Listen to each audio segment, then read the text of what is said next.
ሲቆይብኝ አንድ እርምጃ ገዛ እዚህ ነው ያለው ብያለሁ አይደለም ገዛይ ይሄ ወንበር ነው ሰዶና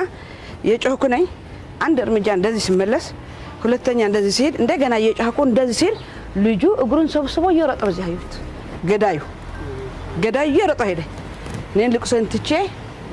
ሮጥኩና ወደ ጥበቃው እንደዛ አድርጌ የጎተትኩት መሳፍንት ነው የገደላቸው እያመለጠ ነው እንዳይወጣ ግደለው የኔ ትእዛዝ ምንድነው የምትለኝ ይላል ግራ ገብቶታል ጥበቃው መሳፍንት ነው የገደላቸው እየሮጠ ነው እንዳይወጣ ግደለው ተረዳኝ ልጁ ሮጦ ሄደ ለካራጩ ሽጉጡን ጭይት ስለጨረሰ ያደፈጠው የተኛውና በዚህ ጋር ሮጦ የትገባ ሰርቪስ ካላሽን አለ ጥይቶች አለ የተደራጀ ነገር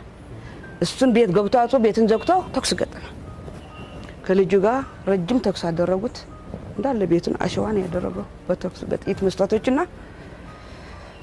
መጨረሻ ላይ እርዳታ መጣ እርዳታም ልጁን እየጠበቀ ነበር የተወሰነ 4 ጥይት ቀረብኝ ይላል ልጁ ተኩሱ ካላሽን ብቻ አንድ ካዝና ነው ያዘው እሱ ግን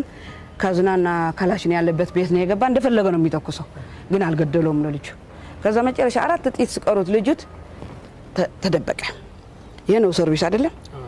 እንደዚህ ብለ ያያል ግን አይተኩስም ምክንያቱም ጥሩሽን ከጨረሰ ልጁን ይወጣል እንደፈለገ አድርጎ ሊያመልጥ ይችላል የሚል ጅግና ልጅ ነው ልጁ ጎበዝ ነው አስተሳሰቡ ማንንም ያላሰበው ነው ያሰውና በሰለጠነበት ተጠቅሟል ኮማንዶው ከዛ ወይ ገድያለሁ ነው ወይ መቻለሁ በለ ወጣ እየተኮሰ ልጁ ገዳዩ መታ እግሩን መታ ከዛ ከተመታ በኋላ የማይለቀው መሆን ሲሆን ተመልሶ ወደ ቤት ገባ ተኩስ አሁንም በመስኮት ላይ ነው ያለው መጨረሻ ላይ ከራሻ ካምፕ